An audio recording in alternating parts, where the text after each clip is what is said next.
It's been a month of beautiful weather this March, and as such we got great results from our solar panels.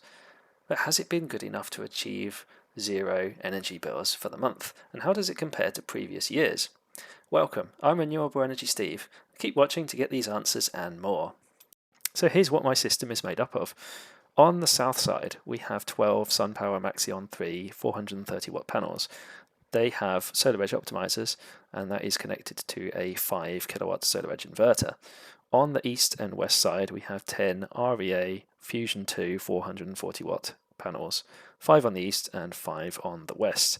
These have Enphase IQ8HC microinverters, which are rated at 380 watts. Let's get into some results then, starting with the south side, and it was a very strong start to the month. Every day for the first few days produced over 20 kilowatts of power, which was fantastic, and this even takes into account that on one of those days had to turn off the solar panels for around about an hour due to the heat pump install. And I do have a playlist documenting how things went with the heat pump, so if that's of interest, please check it out. But things then averaged out in the middle of the month to some degree, but it was a very strong end to the month with some really big outputs. So overall, March was pretty fantastic.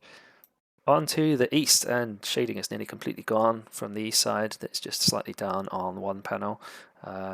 The shading is still very much an issue on the west due to the chimney, but there are two panels which seem to be getting a bit more sun now.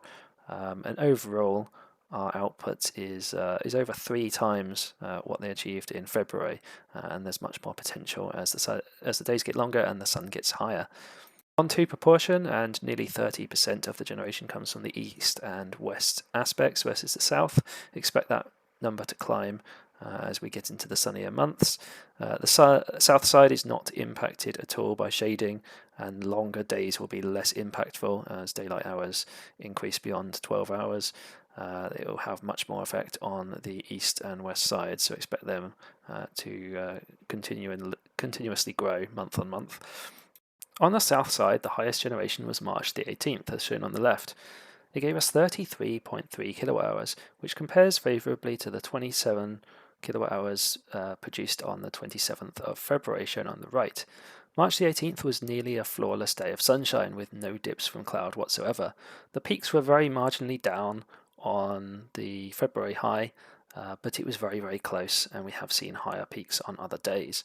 In contrast to the south side, the east and west array actually achieved a better result on both March the 30th and March the 31st. The best day was March the 31st, achieving over 2 kilowatts from each panel of the east side, and the west side seeing quite a marked improvement from the best in February, which is on the right hand side, February the 27th that is. The actual total for the day is nearly double February's high. March was an absolutely beautiful month, and it's very rare to see no clouds in the sky whatsoever, but we had that pretty much on the 2nd, the 3rd, the 4th, the 5th, and the 18th of the month. Here are some images from March the 2nd, not my back garden this time, but some very, very nice images showing off the sunny weather nevertheless. In contrast to all that beautiful sunny weather, we have our lowest generation day, which was March the 10th. From the south side, we had around about 4.5, and from the east side, it was around about 3.5. But if that's the worst that we're going to get, that's not too bad at all. That keeps our averages up nicely, which leads us on to targets. At well over 600 kilowatt hours, we massively outperformed our March targets. This March was more aligned with what you might find in April or even May, and in fact we did outperform April 24. I don't have any data going further back than that because in 2023 this house didn't exist, so the solar array certainly didn't. I'd be very interested to know how this March compared to previous years for you. Let me know, I'd love to hear your results. February I considered something of a disappointment, but this March has been truly special. At just over 280 kilowatt hours, our east and west array has also hugely outperformed targets, even the ambitious ones set by the installer which didn't have the correct shading calculations. I've always been critical of those, but we've somehow managed to beat them due to the lovely weather. There is some growth needed to achieve April's results still, but there is plenty of room for expansion as the days get longer.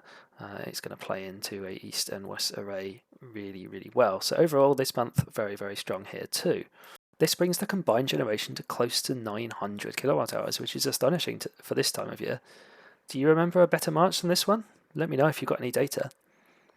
For me, I'm beginning to see the power of solar on different aspects coming into play, which is really nice. After a good month, we typically have a bad one, but the forecast looks pretty good for early April, so I'll be very curious to see if we can beat these figures in April. Let me know your thoughts. Do you think we can? If you have enjoyed this video so far, please like to show your support. Thank you. On to the financial aspects.